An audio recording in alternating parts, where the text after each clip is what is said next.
এই যে ধোঁয়াটা বের হচ্ছে, চা ঠান্ডা হয়ে গেছে। হ্যাঁ ও চুলার উপর বসে খাওয়া মানুষ।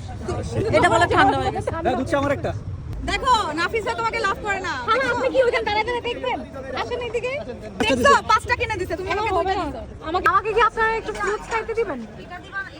আসসালামু আলাইকুম এভরিওয়ান। আমরা আমাদের রেগুলার লাইফের উইকেন্ডটা কিভাবে কাটাই সেটাই আজকে আপনাদের সাথে একটু শেয়ার করছি। This is just a glimpse. আমরা অনেক মজা করি। ইউজুয়ালি সারাটা উইক ব্যস্ত থাকার পরে আমরা একটু চেষ্টা করি নিজেদেরকে রিফ্রেশ করার জন্য। তো আমরা চলে গিয়েছিলাম ইউজোতে। এটা একটা প্যান এশিয়ান রেস্টুরেন্ট উত্তরাতে। আমরা ওদের মজাদার মেনু থেকে কিছু ফুড অর্ডার করি। মেইন ডিশেসের মধ্যে নিয়েছিলাম আমরা chicken rice bowl, beef rice bowl and seafood rice bowl. অ্যাপিটাইজারের মধ্যে ছিল chicken and basil pot sticker and wonton in chili oil and obviously my favourite dessert mango sticky rice, আর সাথে বিস্কফ আইসক্রিম ছিল। এই তো তারপর আমরা খাওয়া দাওয়া করে ছবি টবি তুলে চলে গেলাম চা খেতে। খুবই উইয়ার্ড একটা চায়ের প্লেস, যেখানে চায়ের চেয়ে শাক পাতা সবজি ফলই বেশি। তাও আমরা চাটা খেলাম। এই যে রাফি ভাই একদম চুলার উপর থেকে নেওয়া গরম গরম চা খেয়ে ফেললো। তারপর যার যার স্বামী তার বউকে ফুল কিনে দিল। তারপর ওই দিন কার্জেনি খেলা ছিল। আমি তো আবার আর্জেন্টিনা ছাড়া আর কারো খেলা দেখি না, তাই আমরা আড্ডা দিছি আর ওরা খেলা দেখছে। That's it, that's all for today. দেখা হবে নেক্সট কোনো ভিডিওতে। বাই।